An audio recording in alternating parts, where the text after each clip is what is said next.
안녕하세요 친구들. 오늘은 2023년의 첫날 1월 1일이에요. 우리 친구들은 새해에는 어떤 버킷리스트를 가지고 있나요?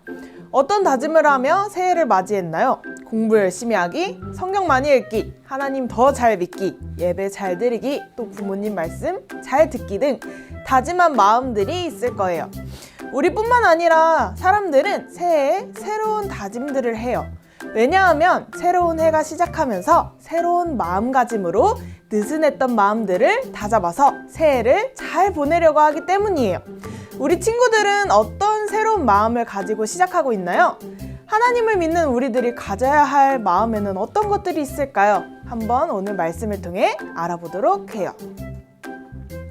이스라엘 백성들은 출애굽한 이후에 하나님께서 말씀하신 가나안 땅으로 향하는 중이었어요. 하지만 하나님의 말씀을 제대로 순종하지 않아서 광야에서 40년간 헤매는 벌을 받게 되었죠. 이제 그 40년이 지나고 가나안 땅으로 들어가기 직전이에요. 새로운 시대를 맞이하여 이스라엘을 이끌 새로운 지도자를 세우셨어요. 하나님은 모세를 통해 여호수아를 새로운 지도자로 세우셨어요. 여호수아는 이스라엘의 장군이에요. 모세의 뒤를 이어 이스라엘의 지도자가 된 여호수아는 40년간 모세를 도우며 지도자로서 훈련되어 왔지만 한편으로 불안한 마음이 있었어요. 이미 오랜 시간 이스라엘을 잘 이끌어온 모세처럼 잘할 수 있을까? 모세는 하나님의 위대한 능력을 보이며 이스라엘을 잘 이끌었는데 자신도 똑같이 사람들을 잘 이끌 수 있을까? 확신이 없었기 때문이에요. 지도자로서 잘 못하게 된다면, 이스라엘 백성들이 나를 잘 따르지 않는다면, 이런 어떻게 될지 모르는 미래 때문에 불안했어요. 이런 여호수아에게 하나님께서는 말씀하셨어요. 내가 모세와 함께 있었던 것 같이 너와 함께 있을 것이다 라고 말씀하세요. 모세가 이스라엘 백성들을 잘 이끌 수 있었던 이유는 무엇인가요? 바로 하나님이 함께 하셨기 때문이에요.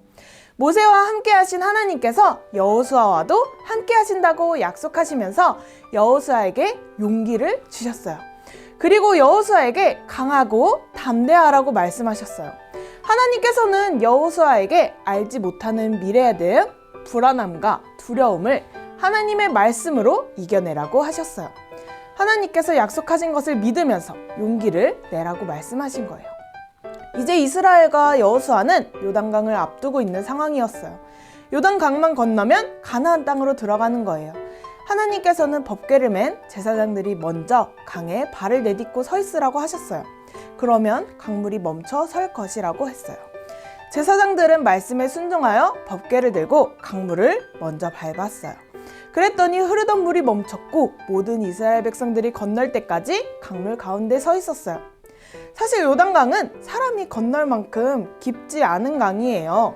하지만 이스라엘 백성들이 도착했을 때는 홍수가 나서 범람한 강이었던 거예요. 그 강의 물을 완전히 멈추게 하셔서 이스라엘 백성들이 건너게 하셨어요. 요단강을 건너는 모습을 보니 다른 이야기가 떠오르지 않나요? 모세 때 홍해를 가른 일과 비슷하죠? 앞에 홍해가 가로막고 뒤에서 군사들이 쫓아오는 것을 보고 모세에게 오히려 이스라엘 백성들은 화를 냈어요. 왜 애굽에서 잘 살고 있는 우리를 데려와서 죽게 만드시나요? 라며 후회하기까지 했어요. 하나님이 모세를 통해 기적을 보이시면서 모세가 지도자인 것을 확인시켜 주신 것처럼 요단강 또한 하나님의 기적을 경험하면서 여호수아를 지도자로 잘 세우시는 역할을 하게 하셨어요. 하나님께서는 불안해하는 여호수아를 이스라엘 백성들 앞에서 멋지게 세워주셨어요. 여호수아가 특별히 지도자로 잘 보이기 위해 무엇을 했나요? 하나님 말씀에 순종했어요. 앞으로 일어날 일에 대해 전혀 알지 못해 두려웠지만 하나님이 약속하신 말씀을 믿고 용기를 내어 말씀대로 순종했더니 하나님께서 능력으로 여호수아를 지도자로 잘 세워주셨어요. 우리도 마찬가지예요. 주변에서 나를 불안하게 만드는 것이 있나요? 별거 아닌 것으로도 불안할 수 있어요. 아니면 큰일이 일어날까 두려움이 생기기도 해요.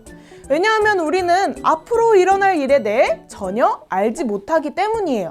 하지만 이런 우리에게 하나님이 말씀하셨어요.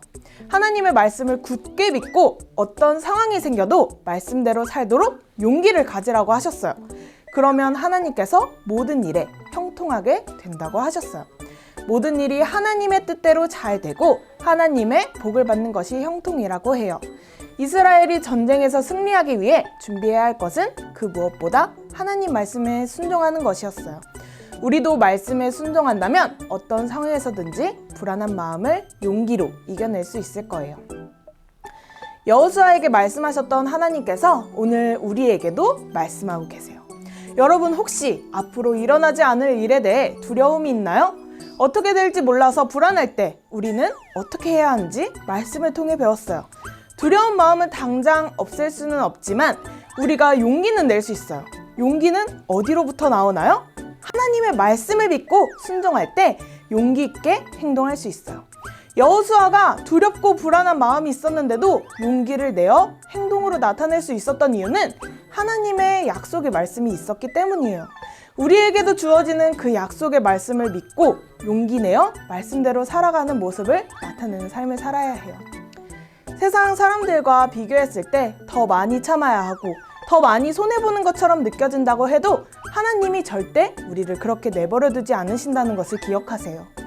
오늘 말씀처럼 누군가에겐 홍수가 난 강 한가운데 서 있는 것이 바보 같은 행동으로 보일지라도 그것이 하나님의 말씀이라면 그 강을 마르게 하실 능력이 있으신 분의 말씀이라는 것을 기억해야 해요. 앞으로 살면서 하나님의 말씀대로 순종하며 살아가는 것이 큰 용기가 필요할 때가 많을 거예요. 우리가 그 용기를 내어 행동으로 드러낼 때 하나님께서도 함께 일하신다는 사실을 믿으면서 용기를 내는 친구들이 되기를 바라요. 새로운 2023년에 새로운 반 또는 교회에서 새로운 부서, 새로운 선생님 등 앞으로 일어날 일을 몰라서 불안한 마음과 두려운 마음이 있다면 우리 함께 용기를 내는 한 해가 되길 바라요. 하나님께서 모세와 함께 하신다는 약속하신 것처럼 여호수아를 떠나지 않고 버리지 않겠다고 약속하신 것처럼 우리 모두와 함께 하시고 우리를 지켜주실 거예요. 이 약속의 말씀을 믿고 어떤 상황이라도 하나님의 말씀을 지키며 살아가는 우리 친구들이 되기를 기도할게요.